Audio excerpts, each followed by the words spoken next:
Welcome to Fear Files, where the shadows whisper and the darkness holds its breath. Tonight, we invite you to journey into 3 tales of terror, each more chilling than the last. From cursed rituals in quiet suburbs to malevolent entities lurking in historic homes, these stories will grip you with fear and keep you on the edge of your seat. Turn down the lights, settle in, and prepare yourself for an unsettling experience. These are the stories that nightmares are made of, and they're waiting just for you. The fog clung to the mountain like a shroud, veiling the village of Mpumalanga in a blanket of silence that was almost suffocating. Rachel Thompson gripped the steering wheel of her battered sedan, her knuckles whitened as she navigated the narrow, twisting road that led into the heart of the village. The GPS had long since lost its signal, and now she was guided only by the dim headlights that pierced the mist and the faint outlines of ancient, gnarled trees that loomed on either side of the road. As she rounded the final bend, the village came into view, a cluster of old stone cottages nestled in the valley, their roofs sagging under the weight of time. The air here was different, thicker, heavier, as if each breath carried with it the weight of countless untold secrets. Rachel inhaled deeply, the scent of damp earth and decaying leaves filling her lungs, mingled with something else, something faintly metallic and unsettling. She parked the car in front of a small cottage at the edge of the village, its windows dark and unwelcoming. This was her new home, the place where she would find the peace and solitude she so desperately sought. But as she stepped out of the car, the hairs on the back of her neck stood on end. She had the distinct feeling of being watched. Rachel turned slowly, her eyes scanning the surrounding cottages. In the dim light of the early evening, she saw them. Figures standing in the windows, silhouetted against the flickering glow of candles. They were still unmoving, their eyes locked on her. A chill ran down her spine, and she quickly looked away, dismissing the feeling as paranoia brought on by the eerie setting. But as she walked to her front door, she couldn't shake the sense of unease that clung to her like the mist. The silence was oppressive, broken only by the sound of her footsteps on the gravel path. She fumbled with the keys, her hands trembling, and finally managed to unlock the door. The inside of the cottage was as cold and unwelcoming as the outside. The air was stale, the furniture old and worn, and the walls bore the scars of time. She set her bags down and moved to the window, drawing back the heavy curtains to let in what little light remained. And there they were again, the figures in the windows, watching her.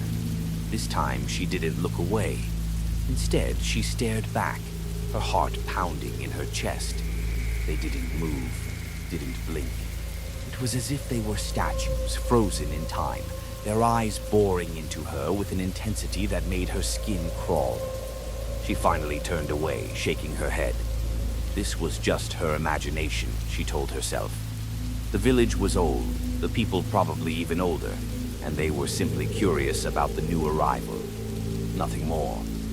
But as she settled into the uncomfortable armchair by the fireplace, she couldn't help but glance out the window once more. They were still there, still watching. The following morning, Rachel awoke to a cold, gray light filtering through the curtains. The village was shrouded in mist, the sun a pale ghost behind the clouds. She had barely slept, her mind racing with thoughts of the silent watchers. Determined to shake off the unease, she decided to explore the village, hoping to find some charm in its old-world atmosphere. The streets were narrow and winding, lined with cottages that seemed to sag under the weight of history. The villagers she passed were few, and those she did see barely acknowledged her presence. They moved with a strange, slow grace, their faces pale and expressionless, their eyes dull and lifeless. It was as if they were sleepwalking through their lives, unaware of the world around them. Rachel was about to turn back when she noticed a small shop at the edge of the village, its windows cluttered with antiques and curiosities. The sign above the door read, Gray's Emporium. Intrigued, she pushed open the door, the bell above tinkling softly. The interior of the shop was dimly lit, the air thick with the scent of dust and aged wood. Shelves lined the walls, filled with an assortment of items, old books, tarnished jewelry, cracked porcelain dolls, and more. It was a treasure trove of the past, each item holding a story, a memory. "Can I help you, miss?" The voice startled her, and she turned to see an elderly man standing behind the counter. His skin was pale, almost translucent, and his eyes were a pale blue, nearly colorless. He smiled, but it didn't reach his eyes. "I was just looking," Rachel replied, her voice sounding small in the quiet of the shop. "I just moved into the village." "Ah, the Thompson place," the man said, nodding slowly. "We've been expecting you." Rachel's heart skipped a beat. "Expecting me?" The man nodded again. "The village is small. News travels fast. I'm Ezra Gray. This shop has been in my family for generations. If you need anything, don't hesitate to ask." Rachel forced a smile, her unease growing. There was something off about Ezra, something that made her want to leave the shop as quickly as possible. But she didn't want to be rude, so she lingered, pretending to browse the shelves. Her eyes fell on a doll, its porcelain face cracked and chipped, its glass eyes staring blankly ahead. It was dressed in a tattered lace gown, its hair matted and frayed. There was something disturbingly lifelike about it, as if it were watching her. "An old family heirloom," Ezra said, following her gaze. "Belonged to my great-grandmother." Rachel shuddered, turning away from the doll. "It's interesting." "Everything in here has a history," Ezra continued, his voice low and conspiratorial. "This village is full of stories, full of secrets." Rachel looked at him, her curiosity piqued despite her unease. "What kind of secrets?" Ezra's smile widened, but it was not a friendly smile, the kind that should stay buried. Over the next few days, the strange occurrences continued. Rachel found herself being watched wherever she went. The villagers, especially the Gray family, seemed to be everywhere, their eyes following her every move. And then there were the objects, small, seemingly innocuous things left on her doorstep each morning. A rusted key, a frayed ribbon, an old coin, each item accompanied by a note written in an indecipherable script. Rachel's curiosity warred with her growing fear. She began researching the village's history, spending hours in the dusty archives of the local library. What she found only deepened her sense of dread. Mpumalanga was old, far older than any village she had ever heard of. Its origins were shrouded in mystery, its records incomplete and fragmented. But what she did find told a story of an ancient evil, a malevolent force that had plagued the village for centuries. Every 100 years it would rise, bringing death and destruction, until it was once again sealed away by a ritual performed by the village's protectors. The protectors, she realized with a sickening jolt, were the Gray family. Cursed to live as zombie sentinels, they were neither fully alive nor fully dead, bound to their duty by a ritual performed long ago. Their task was to watch over the village, to guard it against the evil that slumbered beneath the mountains. But the curse was weakening. The signs were there, strange occurrences, the growing unease that permeated the village, the increasing boldness of the Gray family's surveillance. The ancient evil was stirring, and Rachel was at the center of it.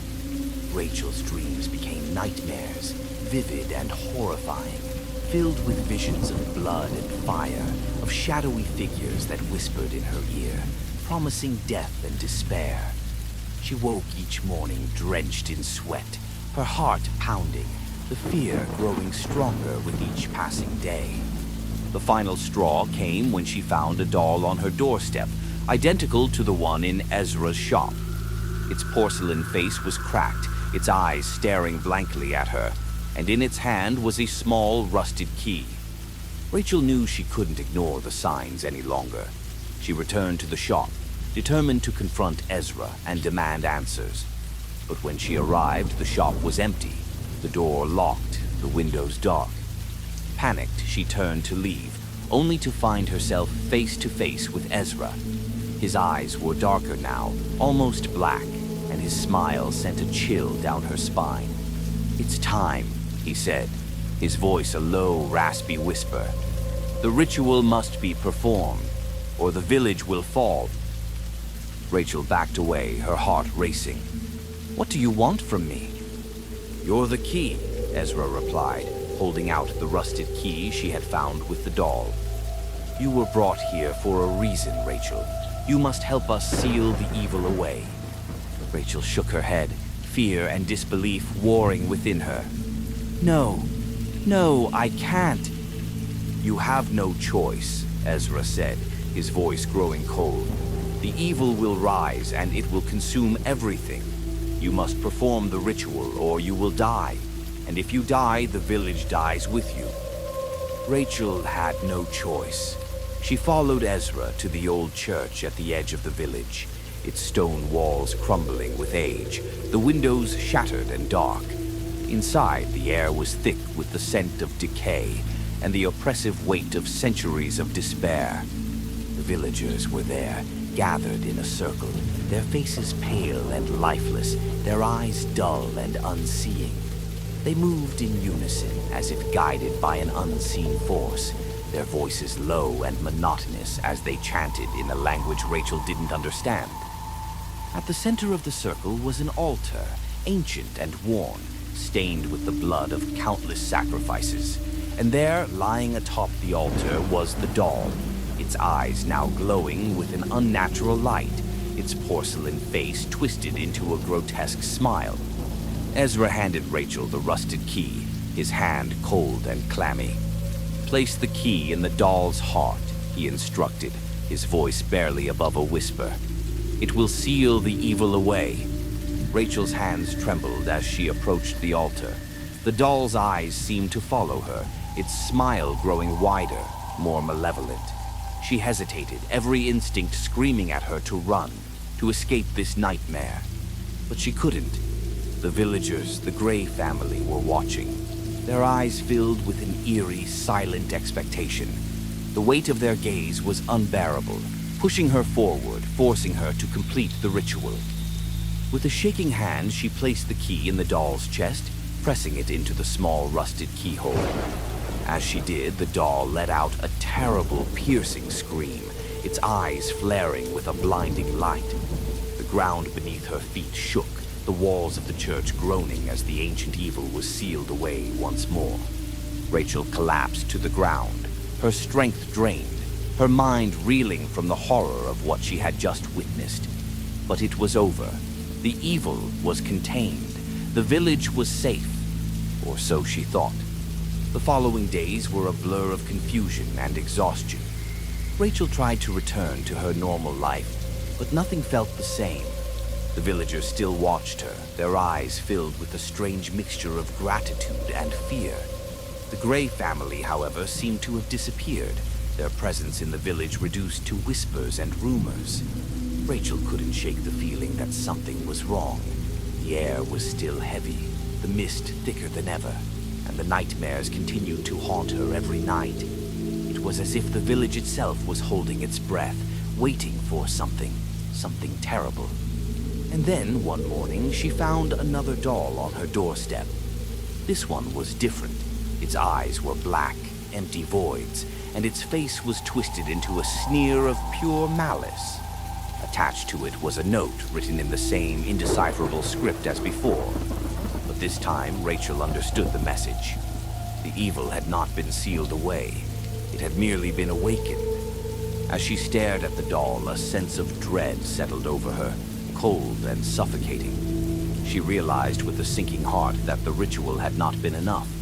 The Gray family had known this, had used her as a pawn in a game far older and more dangerous than she could have ever imagined. Rachel's fate was sealed. The evil would rise again, and this time there would be no one to stop it. She was the last line of defense, and she had already failed. The village was silent as Rachel stood at the edge of the forest, the doll clutched in her trembling hands. The mist swirled around her, thick and suffocating, as the weight of her failure pressed down on her shoulders. She knew what she had to do. The Grey family had been the village's protectors for centuries, cursed to watch over the evil that lay beneath the mountains. But with their disappearance, the responsibility now fell to her. Rachel took a deep breath and stepped into the forest, the trees closing in around her like a tomb. The ground was uneven, the path treacherous, but she continued forward, driven by a sense of duty and a desperate need to make things right. The ancient evil was stirring, its presence palpable in the air, a malevolent force that seemed to watch her every step. She could feel it, could hear its whispers in the rustling leaves, in the distant cries of unseen creatures. It was waiting for her, biding its time, knowing that she would come. And when she reached the heart of the forest, she found it. A clearing, bathed in an unnatural light, the ground scorched and barren. At the center stood a stone altar, identical to the one in the church, but far older, far more sinister. Rachel approached the altar, her heart pounding in her chest, the doll growing heavier in her hands. She knew what she had to do, knew that there was no turning back. With trembling hands, she placed the doll on the altar, its black eyes staring up at her, unblinking. She retrieved the rusted key from her pocket, the metal cold against her skin, and pressed it into the doll's chest. This time there was no scream, no blinding light. Instead, the ground beneath her feet began to shake, the air growing thick with the stench of decay and rot. The trees groaned and creaked, their branches twisting and writhing as the ancient evil began to awaken. Rachel stepped back, her breath coming in ragged gasps as she watched the ground split open, a dark, bottomless chasm forming at the altar's base. From the depths of the earth, a figure began to emerge, a shadowy form that seemed to absorb the light around it, its presence an overwhelming force of pure malice. The ancient evil rose from the chasm, a towering figure of darkness that seemed to devour the very light around it. Its form was indistinct, shifting like smoke, but its presence was suffocating, filling the clearing with an overwhelming sense of dread. Rachel could feel its eyes, if it had eyes, fixed on her, its malevolent gaze penetrating her very soul. She wanted to run, to escape this nightmare, but her legs were rooted to the spot, her body paralyzed by fear. The figure moved closer, its shadowy tendrils reaching out, curling around her like icy fingers. The air grew colder, the light dimming further, until all that remained was the oppressive darkness and the malevolent entity that had now fully emerged from the earth. Rachel's heart pounded in her chest, each beat echoing in her ears like a drum. She knew she had no chance of defeating this ancient force, not alone, not without the knowledge and power that had been passed down through the Grey family for generations. But she couldn't just give up. Not now. Not after everything she had endured. Desperation fueled her resolve. She had to try something, anything, to stop this entity from destroying the village and everyone in it. She clutched the rusted key in her hand, its cold metal biting into her palm, and with a surge of determination, she stepped forward. "I'm not afraid of you," she whispered, though her voice trembled with fear. The figure paused, its tendrils retracting slightly, as if intrigued by her defiance. Rachel seized the moment. She raised the key, holding it out in front of her like a talisman, and began to speak. She didn't know where the words came from. Perhaps they were buried deep in her subconscious, or perhaps they were being whispered to her by some unseen force. But they flowed from her lips with a power and conviction she didn't know she possessed. By the power of the ancient blood, by the pact that binds this land, I command you to return to the depths from whence you came. You shall not rise, you shall not bring ruin upon this world. I bind you to the earth, to the shadows, To the darkness that spawned you, return and be sealed for all eternity. The figure recoiled, its form flickering, its tendrils retreating as if burned by an invisible fire.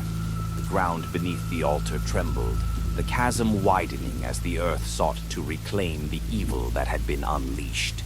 The air crackled with energy, a whirlwind of power surging through the clearing.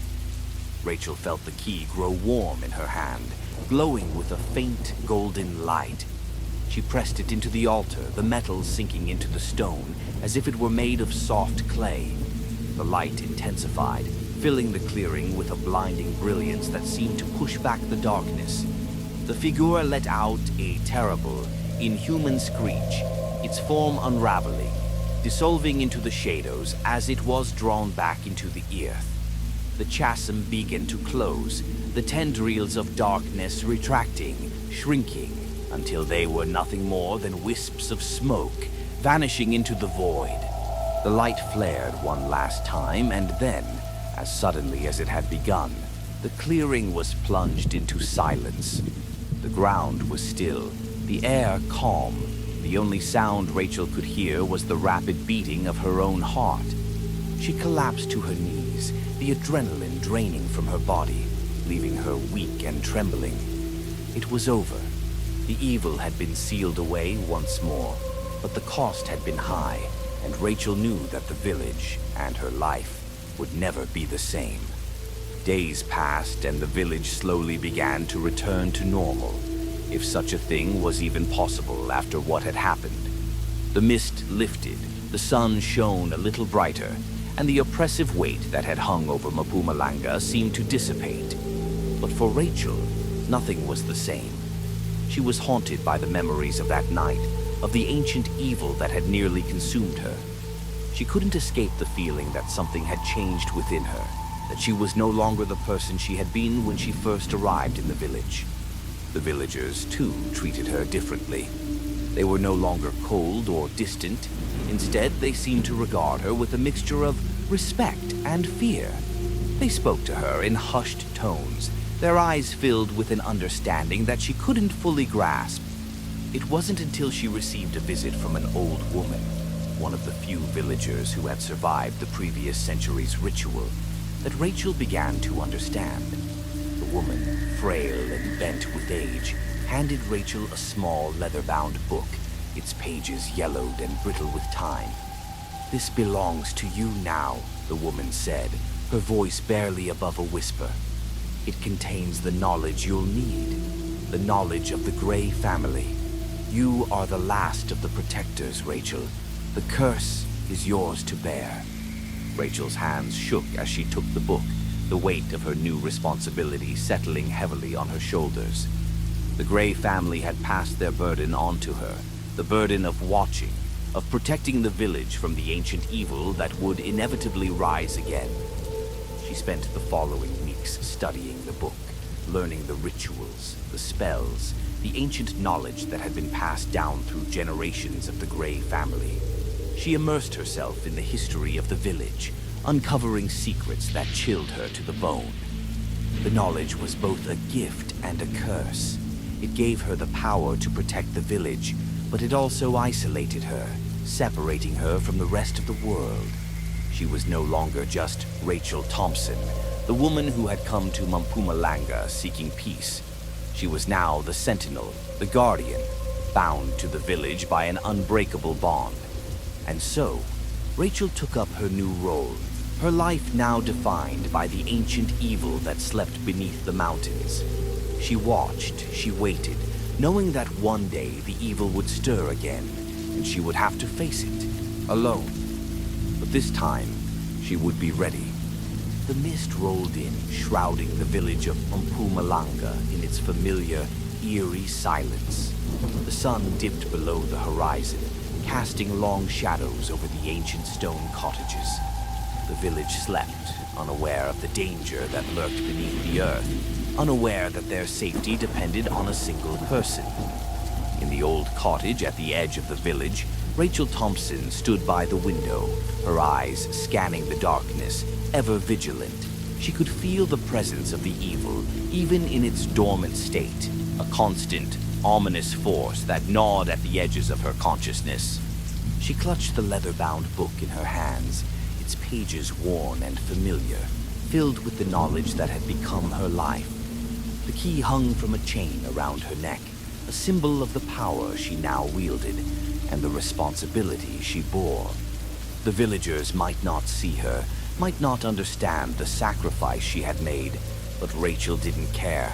She knew her duty, knew what she had to do. She would watch, she would wait, and when the time came, she would face the ancient evil once more. And this time she would not fail. The village would be safe as long as she stood watch.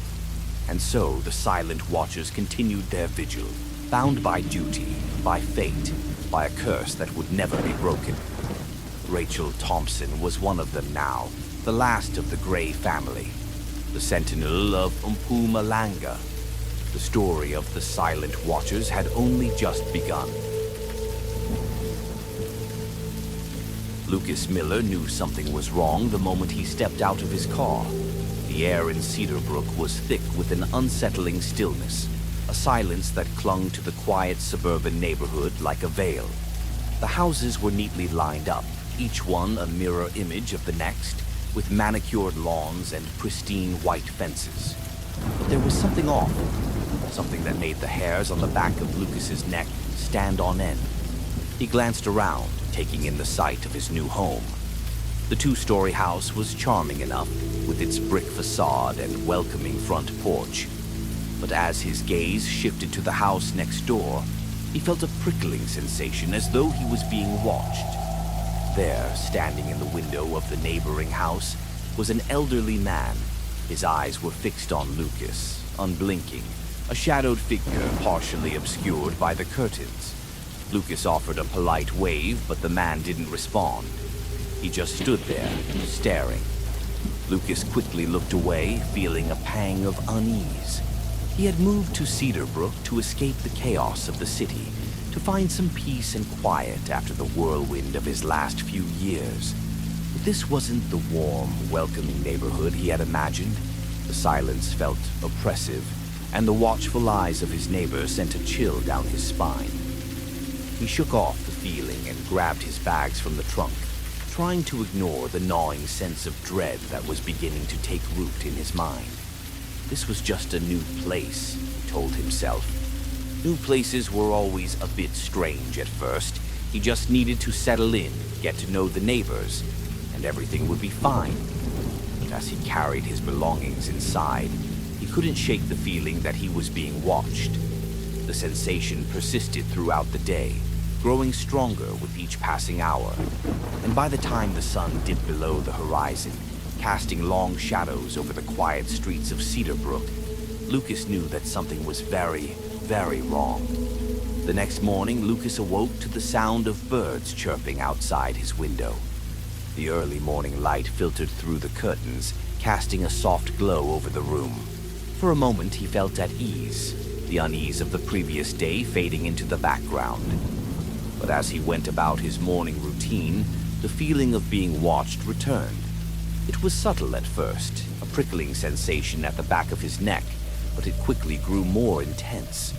He glanced out the window, half expecting to see the elderly man from next door, staring at him again.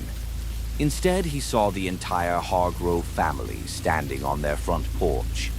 There were three of them, an elderly couple and a younger man who looked to be in his late 30s. They were all watching him, their expressions blank, their eyes following his every move. Lucas hesitated, unsure of what to do. It wasn't normal, this staring, this unsettling fixation on him. But he didn't want to jump to conclusions. Maybe they were just curious about the new neighbor, or maybe they were just awed. Taking a deep breath, Lucas decided to confront the situation head-on. He grabbed his jacket and stepped outside, heading toward the Hargroves' house. As he approached, the younger man stepped forward, a strange smile stretching across his face. "Good morning," Lucas called out, trying to keep his voice steady. "I'm Lucas, your new neighbor." The younger man's smile widened, but it didn't reach his eyes. "Welcome to Cedarbrook, Mr. Miller. We've been expecting you." The way he said it, with that eerie calmness, sent a shiver down Lucas's spine. "Expecting me? I just moved in yesterday." The older woman, who Lucas assumed was the younger man's mother, nodded slowly.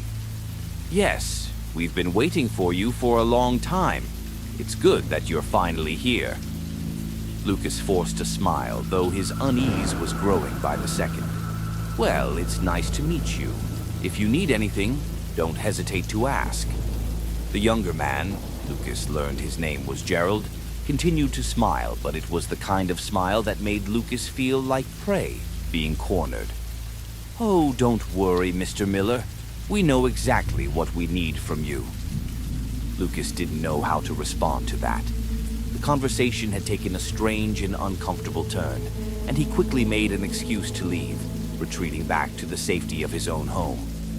But as he closed the door behind him, he couldn't shake the feeling that something was terribly wrong. The Hargrove family had been expecting him, but for what purpose? The following days brought no relief to Lucas's growing anxiety. The Hargrove family continued to watch him from their porch, their eyes never leaving him, not even when he tried to ignore them. And it wasn't just the Hargroves. The other neighbors too seemed to be watching him with the same unnerving intensity, their eyes tracking his every move as if they were waiting for something. But it wasn't just the stairs that unsettled Lucas. Each morning he found strange items left on his doorstep. Animal bones arranged in intricate patterns, pieces of wood carved with peculiar symbols, and once a small bundle of dried herbs tied with a black ribbon. He didn't know what to make of these offerings, but they filled him with a deep sense of dread. He tried to convince himself that it was just a harmless prank, maybe something the neighborhood kids were doing to mess with the new guy. But deep down, he knew it was something more sinister. One night, after a particularly unsettling day of being watched, Lucas decided to investigate the strange items. He brought them inside, spreading them out on his kitchen table, and began to research the symbols carved into the wood. What he found only deepened his fear. The symbols were ancient, linked to various occult practices and dark rituals. The animal bones, too, had significance in certain rites, often used as offerings or conduits for summoning spirits. The more he researched, the more it became clear that these were not the pranks of mischievous children. They were deliberate, carefully crafted messages meant for him. But why him? What did the Hargrove family and the rest of the neighborhood want from him? As Lucas delved deeper into his research, he stumbled upon a mention of an ancient cult that had once existed in the region. A cult that worshipped a dark entity and performed rituals to appease it. The cult believed in reincarnation, and that their leader, who had vanished centuries ago, would one day return in a new body. The realization hit Lucas like a cold wave of terror. The Hargroves weren't just watching him. They believed he was the reincarnation of their long-lost leader. And the offerings on his doorstep weren't gifts. They were part of a ritual, a preparation for something far more terrifying. As the days passed, the tension in Cedarbrook grew unbearable. The Hargrove family's behavior became more erratic, their presence more invasive. They would appear at all hours, standing silently outside Lucas's house, sometimes in the middle of the night, their eyes fixed on his windows. The other neighbors began to join them, forming a silent, watching circle around his home. Lucas knew he had to act, but he was trapped. The thought of leaving Cedarbrook filled him with dread. What if the cult followed him? What if they were everywhere waiting for him to make a move? He had to find a way to break their hold on him, to escape their clutches before it was too late. He spent his nights combing through ancient texts, trying to find a way to stop the cult's rituals. But every avenue seemed to lead to the same conclusion. The only way to break the cycle was to perform the final ritual, the one the cult was planning. But Lucas knew that this ritual would mean the end for him, a binding of his soul to the dark entity the cult worshipped. Then, one night, as he pored over another dusty tome, he found a glimmer of hope. There was a way to perform the ritual in reverse, to turn it against the cult, but it required an immense amount of willpower and a willingness to confront the dark entity directly. It was dangerous, and the consequences could be catastrophic, but it was his only chance. Determined, Lucas began to prepare. He gathered the items the cult had left for him, understanding now that they were tools, not just symbols. He memorized the ancient incantations, practicing them under his breath until he could recite them without hesitation. And he steeled himself for what was to come, knowing that there was no turning back. The night of the ritual came sooner than Lucas expected. The Hargroves, along with the other cult members, gathered outside his house, their faces lit by the flickering light of torches. Lucas watched them from his window, his heart pounding in his chest. He knew what they were here for. They were ready to complete the ritual, to bind him to their dark cause. But Lucas was ready too. He stepped outside, holding the bundle of herbs and the carved symbols in his hands. The cult members watched him, their eyes gleaming with anticipation. Lucas could feel the power of their gaze, the weight of their belief pressing down on him. But he didn't falter. "I know what you're trying to do," Lucas said, his voice steady despite the fear that gnawed at him. "But I won't let you." The younger Hargrove, Gerald, stepped forward, a twisted smile on his face. "You don't have a choice, Lucas. This is your destiny. You were born for this." Lucas shook his head. "No, I wasn't, and I'm going to prove it." With that, he began the incantation, his voice ringing out over the silent neighborhood. The cult members stiffened, their eyes widening in shock and anger. Gerald tried to interrupt him, to force him to stop. But Lucas continued, his voice growing louder, more powerful with each word. The air around them began to thrum with energy, the symbols in Lucas's hands glowing with an eerie light.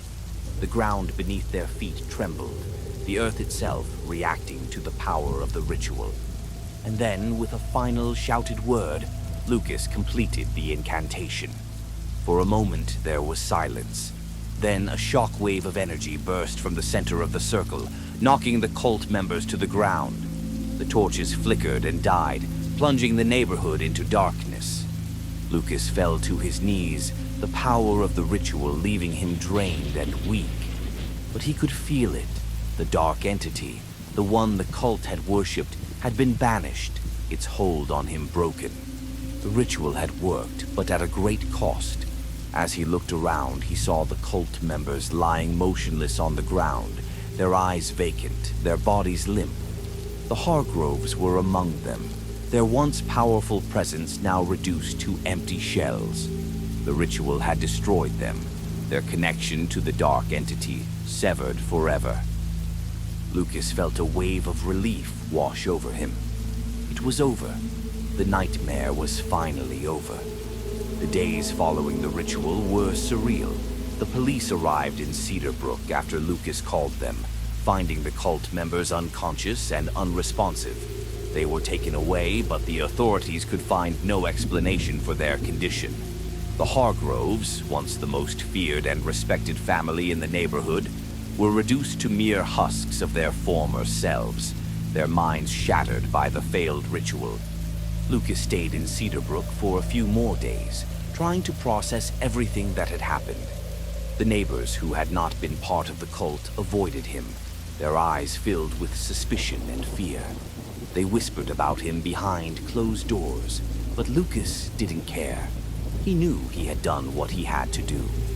But the peace he had once sought in Cedarbrook was gone, replaced by memories of the horrors he had endured. He knew he couldn't stay. The town held too many dark memories, too many reminders of what he had escaped. So, one morning, Lucas packed his belongings into his car and left Cedarbrook behind. As he drove away, he glanced in the rearview mirror, watching the town fade into the distance. He knew that the cult was gone, that the dark entity they worshipped had been banished, but the scars of his experience would stay with him forever. Lucas found a new home in a small, quiet town far from Cedarbrook, hoping to finally find the peace he had been searching for. But the events of Cedarbrook had changed him. He no longer felt the need to be around people, to be part of a community. The price of his freedom had been high, and it had left him with a deep mistrust of those around him. He spent his days alone, working from home and avoiding the neighbors. The quiet that he had once craved now felt suffocating, but it was better than the alternative. He had learned to be wary of the seemingly perfect suburban neighborhoods, to look beneath the surface for the secrets that lay hidden. And at night, when the shadows grew long and the silence deepened, Lucas would sometimes hear whispers in the dark, echoes of the ritual, reminders of the dark entity he had faced. He knew it was just his mind playing tricks on him, remnants of the trauma he had endured. But still, the fear lingered, a constant companion in the quiet of the night. Lucas had escaped the cult, but the darkness would always be with him, a shadow that would follow him wherever he went. The offering had been made and the price had been paid. The house on Elm Street had stood for over a century, its weathered bricks and ivy-covered walls whispering stories of generations past. To Sarah Anderson, it was a dream come true. The moment she set foot on the creaky wooden porch, she knew this was where she belonged. The house exuded a sense of history, a charm that resonated with her deep love for the past. The real estate agent had warned her about its age, about the rumors of hauntings that had kept other buyers away, but Sarah wasn't superstitious. She was drawn to the house, captivated by its character and the feeling that it had been waiting for her. As she stepped inside for the first time, the floorboards groaned underfoot, and a faint, musty smell filled the air. Dust motes danced in the beams of sunlight that filtered through the tall, narrow windows, and the antique furniture that had been left behind by the previous owners added to the house's nostalgic atmosphere. It was perfect. The neighborhood of Linden was equally charming, with its tree-lined streets and historic homes that seemed to belong to another era. The neighbors were mostly elderly, having lived on the street for decades, and Sarah felt a sense of comfort, knowing that she would be surrounded by people who valued tradition as much as she did. But as she began to settle into her new home, Sarah couldn't shake the feeling that something was off. It started with the Perkins, the elderly couple who lived across the street. Every time she stepped outside, they were there, sitting on their porch, their eyes fixed on her. At first, she dismissed it as mere curiosity. After all, she was the new resident on the block. But their gaze never wavered, and as the days passed, it began to unnerve her. Then came the objects. It started with a jar filled with a strange, thick liquid that she found on her doorstep one morning. The liquid was an odd, murky green, with something floating inside that Sarah couldn't quite make out. The jar was old, its glass cloudy with age, and there was no note, no explanation. The next day, she found an antique key, its surface tarnished and worn, with intricate designs etched into the metal. The key was heavy, cold to the touch, and it filled her with an inexplicable sense of dread. Each day brought a new object, each one more bizarre than the last, and with each discovery, Sarah's unease grew. She tried to rationalize it, telling herself that it was just a strange neighborhood custom or that someone was playing a prank on her. But deep down, she knew there was more to it. The objects felt like warnings, like pieces of a puzzle she couldn't yet see. And all the while, the Perkins continued to watch her, their eyes following her every move. One evening, as the sun dipped below the horizon and the shadows lengthened, Sarah decided to confront the Perkins. She had to know why they were watching her, what their strange behavior meant. She crossed the street, her heart pounding in her chest, and approached their porch. "Good evening, Mr. and Mrs. Perkins," she said, her voice trembling slightly. I was wondering if I could talk to you for a moment. The Perkins exchanged a glance, their expressions unreadable. Finally, Mrs. Perkins, a frail woman with silver hair pulled back into a neat bun, nodded. "Come in, dear," she said, her voice soft but carrying an underlying weight. The inside of the Perkins home was as old-fashioned as she had expected. Doilies on the armrests of the chairs, faded floral wallpaper, and a grandfather clock that ticked loudly in the corner. The air was thick, heavy with the scent of mothballs and something else, something musty and old, like forgotten memories. "Please sit down," Mr. Perkins said, his voice grave. He was a tall man with a gaunt face and sharp, penetrating eyes. Sarah felt a chill run down her spine as she sat on the edge of an overstuffed armchair. "You've been in that house for a few weeks now," Mrs. Perkins began, folding her hands in her lap. "Have you noticed anything strange?" Sarah hesitated, unsure of how much to reveal. "I've found some unusual things on my doorstep. Jars, keys, strange objects. And I've noticed that you've been watching me. I was wondering if you could tell me why." The Perkins exchanged another glance, and for a moment, Sarah thought she saw a flicker of fear in their eyes. "We've been watching over that house for a long time," Mr. Perkins said slowly. "And we've seen what it can do to people who live there. The objects you found, they're warnings, signs that the house is waking up." "Waking up?" Sarah echoed, a knot of fear tightening in her stomach. Mrs. Perkins leaned forward, her voice dropping to a whisper. "The house on Elm Street isn't just a house, dear. It's something else, something ancient and hungry. It feeds on fear, on the terror of those who live there. And once it has a hold on you, it won't let go." Sarah felt a cold sweat break out on her skin. But why me? Why now? "The house has been waiting," Mr. Perkins said. "Waiting for someone like you, someone it can feed on. And the objects, they're a way for the spirits trapped in the house to try and warn you, to help you escape before it's too late." "Spirits?" Sarah's voice trembled. "You mean ghosts?" Perkins nodded solemnly. "We're not alive, Sarah. We haven't been for a long time. We're trapped just like the others who came before you. We've been trying to warn you, to help you break free. But the house is strong and it won't let you go easily." Sarah stared at them in disbelief. The room seemed to close in around her, the walls pressing in, the air growing colder. "What can I do? How do I escape?" "You have to face it," Mrs. Perkins said, her voice barely above a whisper. "You have to confront the entity that controls the house. It will try to break you, to feed on your fear. But if you're strong enough, if you can resist, you might be able to free yourself. And maybe, just maybe, you can free us too." The days that followed were a blur of terror and confusion. Sarah felt as though she were living in a nightmare, each moment bringing her closer to the brink of madness. The house seemed to pulse with a malevolent energy, its walls whispering her name, its floorboards creaking with the weight of unseen footsteps. The air grew thick with the scent of decay, and the objects on her doorstep became more disturbing. Rusted nails, strands of hair, fragments of bone. She spent hours in the library, researching the history of the house, hoping to find some clue, some way to fight back.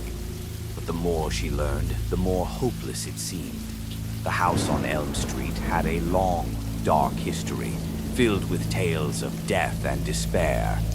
Every family that had lived there had either vanished or died under mysterious circumstances. And now Sarah was next. The nights were the worst. As soon as the sun set, the house came alive with a terrible, malevolent presence. The temperature would drop suddenly, and the darkness would become almost tangible, pressing in on her, suffocating her. Shadows moved where there should be none, and Sarah could hear whispers, soft, insidious voices that seemed to come from the walls themselves. "Sarah." The voice was a low, rasping whisper, barely audible, but it sent a jolt of terror through her.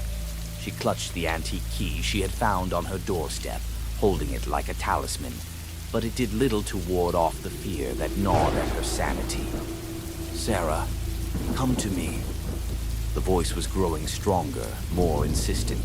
It called to her from the shadows, from the darkness that seeped into every corner of the house. It wanted her to come, to give in, to surrender to the fear that it thrived on. But Sarah was determined not to give in. She had to find the source of the voice, to confront whatever it was that haunted the house. She had to be strong, just as the Perkins had said. One night, as the wind howled outside and the house creaked and groaned, Sarah felt a sudden, overwhelming urge to go to the basement. The pull was almost irresistible, like an invisible hand guiding her toward the darkness. She tried to resist, to stay in the safety of her bedroom, but the voice called to her, louder and more demanding. "Come to me, Sarah. I've been waiting for you." She couldn't fight it any longer. Clutching the key tightly in her hand, Sarah made her way down the creaking stairs, each step echoing ominously in the silent house. The basement door loomed before her, a yawning black void that seemed to pulse with a life of its own.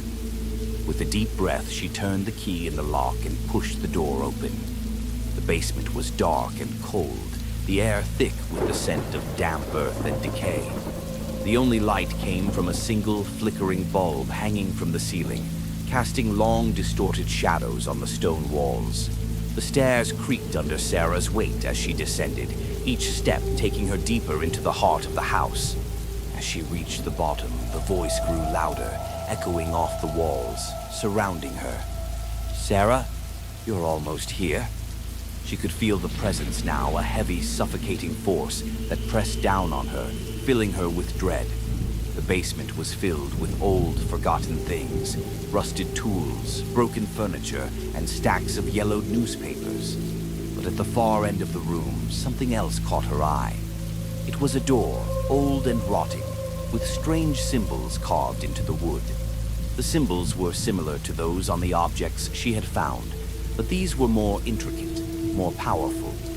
The door seemed to pulse with a dark energy, and Sarah knew that whatever was behind it was the source of the evil that plagued the house.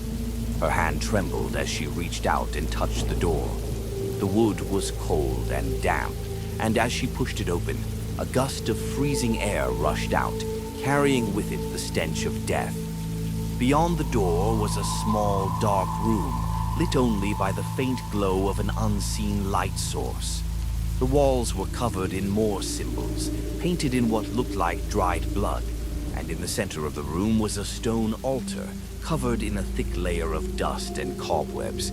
And there, standing by the altar, was the entity. It was a shadowy figure, its form shifting and flickering like a flame, its eyes glowing with a cold, malevolent light. It had no face, no features, but Sarah could feel its gaze on her, piercing through her soul. "You've finally come," the entity whispered, its voice sending shivers down her spine. "I've been waiting for so long." Sarah took a step back, her heart pounding in her chest. "What do you want from me?"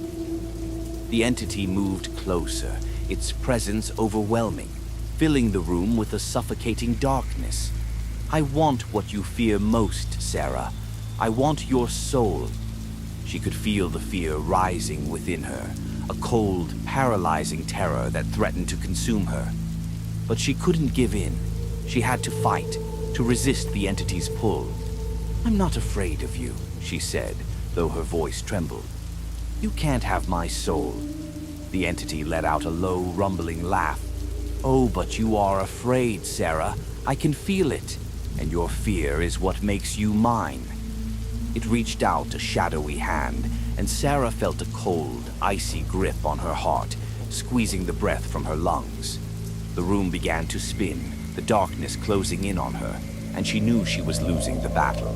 But then a voice, a faint, distant voice, cut through the darkness. Sarah, don't give in. It was Mrs. Perkins. Sarah could hear her, faint but clear, calling out to her from the other side of the void. You have the power, Sarah. You can resist. Use the key. The key. Sarah had forgotten about the antique key she had been holding. It was still in her hand, its metal cold against her palm. With all the strength she could muster, she held it up, the symbols on the key glowing faintly in the darkness.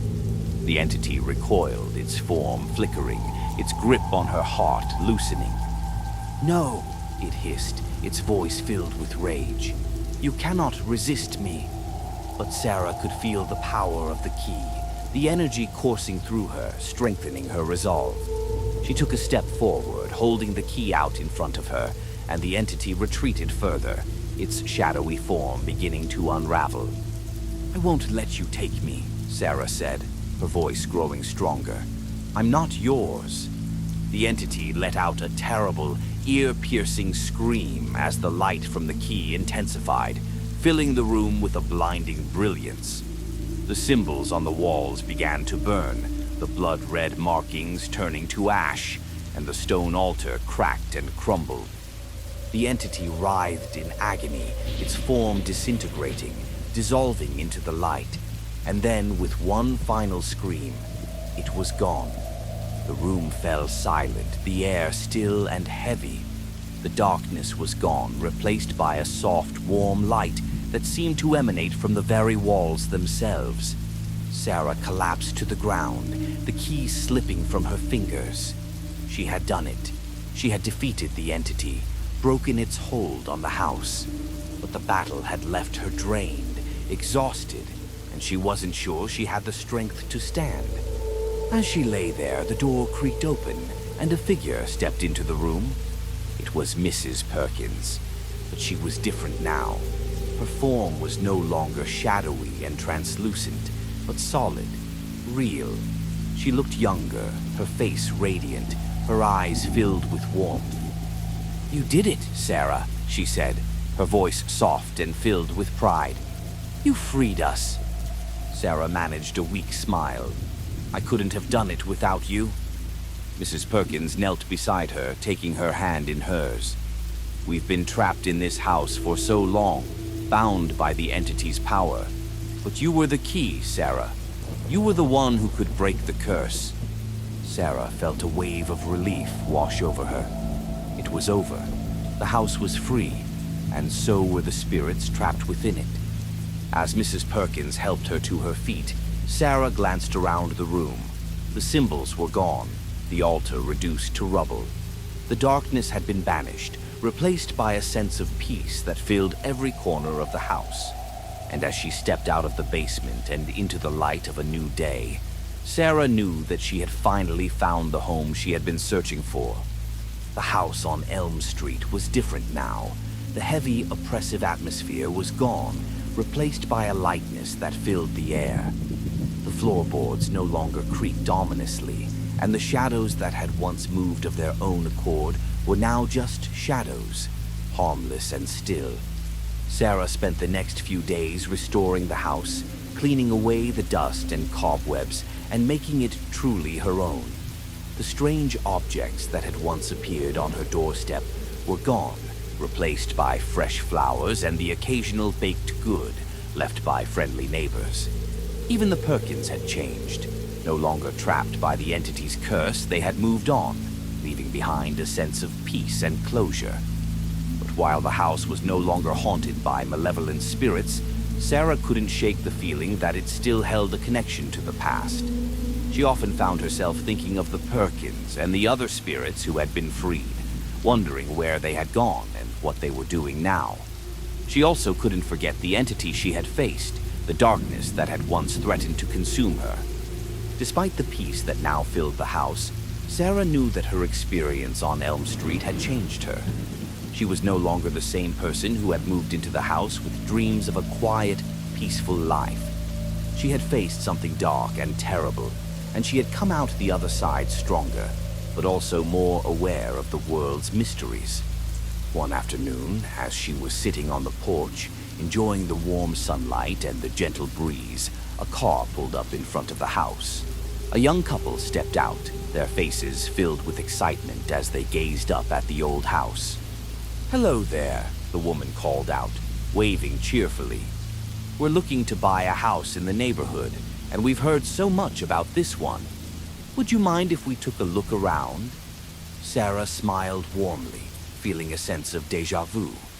She had been in their shoes not long ago, filled with excitement and anticipation. But now she knew the house's secrets, the history that lay beneath its charming exterior. "Of course," she replied, standing up and walking over to greet them.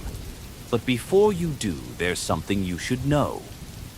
The couple exchanged curious glances as Sarah began to tell them the story of the house on Elm Street, the spirits that had once haunted it, the entity that had tried to claim her soul, and the battle she had fought to free the house from its dark past. She spoke openly and honestly, not wanting to hide the truth from them, but also wanting them to understand that the house was now a place of peace, a place where new memories could be made. When she finished, the couple was silent for a moment, taking in everything she had told them. Then the woman smiled. "Well, it sounds like you've done an amazing job of making this house your own," she said.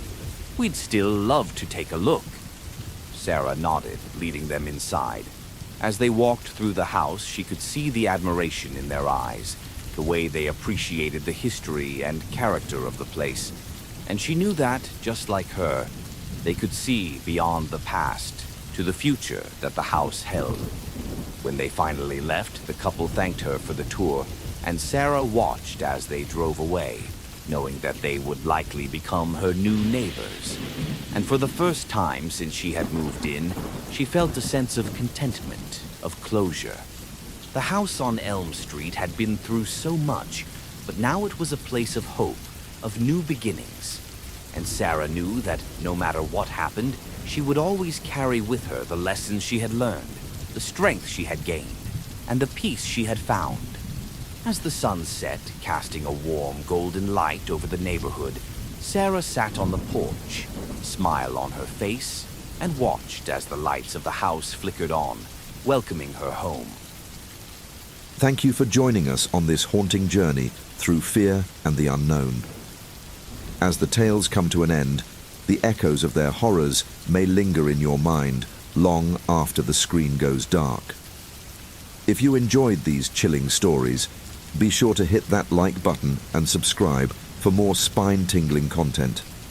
And remember, the next time you hear a creak in the floorboards or feel eyes watching you in the night, it might just be a story waiting to unfold. Until next time, sleep tight, if you can.